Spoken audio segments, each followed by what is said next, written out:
Ооба, Нурбек, ооба. Рас болду. Как раз алдыман чыктыңыз. Сизди издеп аткам да. Угуп атам сизди.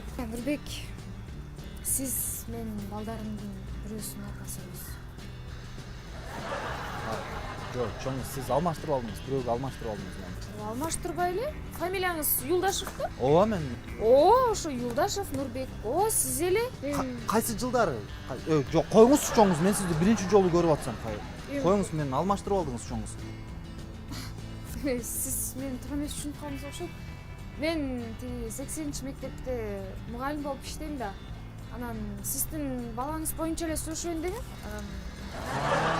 Балаңызга эмеге эле чакырайын эле дегем. Мугалиммин дебейсизби?